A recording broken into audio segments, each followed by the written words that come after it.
আসলে এই জগতে খারাপও আছে, ভালো আছে। সবাই তো আর খারাপ না, ভালো আছে। আমি আসলে লয়ার মহিলাদেরকে এত বেশি বিশ্বাস করতাম না। যেমন লক্ষ্মীপুরে আমার এক লোকে একটা লয়ার মহিলাকে আমার একটা মামলা দেয়, তখন আমি কোর্টবারে সবার কাছে তাকে সম্মানিত করি, অসংখ্য মামলা দিই। তখন সে আমার মামলার টাকা আত্মসাৎ করে এবং আমাকে বিভিন্ন হয়রানি করেছে। অতএব দুলালী নাজনীন সেই নোয়াখালীতে অসংখ্য বিপদের সম্মুখীন হয়েছে, তাকে সেফ দিয়েছি, অথবা তার ফাঁসার কাপড়ও রাখত না।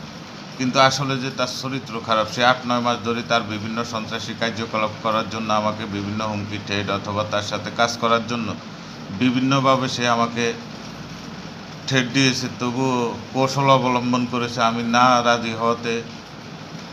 সে ১-১.৫ মাস আমাকে অসংখ্য পেরেশানি, হয়রানি অথবা তার অস্ত্র বাহিনী দিয়ে ঠেট, অথবা সে গিয়াসউদ্দিন মাওলানার সাথে সেক্সি ভিডিও যখন আমাকে দেখে, আমি তাকে বলার পরে দিয়ে তখন গিয়াসউদ্দিন মাওলানাকে হাতে নিয়ে, মিজানুর রহমানকে হাতে নিয়ে এসে আমাকে অনেক বিভ্রান্ত করেছে। অথবা গত ৪-৫ দিন আগে হেমায়েতপুরে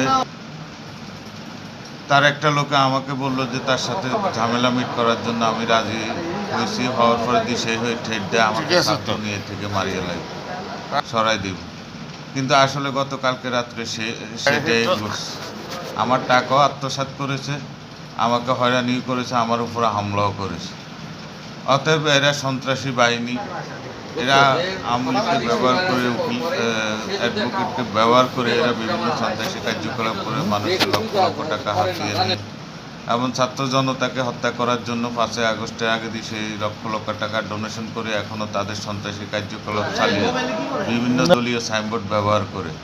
আমি বলবো যে এদের দৃষ্টি আকর্ষণ করে, এদের মতন সন্ত্রাসীদেরকে প্রতিহত করে এবং আমার কোথাও যদি কোনো কিছু হয় এটার জন্য সে দেয়। আসসালাম।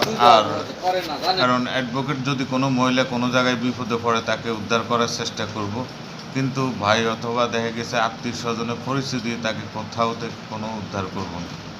কারণ আত্মীয় স্বজন পরিচয় দিয়ে কিন্তু দেখা গেছে যে কি বিভিন্ন সুযোগ নিয়ে কিন্তু লাস্টে নিজের মৃত্যু সজ্জায় হুমকি ঠেটে আসে। তাই আমার কথার মাঝে কোনো ভুল হইলে সবাই মাফ করে দিবেন। আসসালামু আলাইকুম।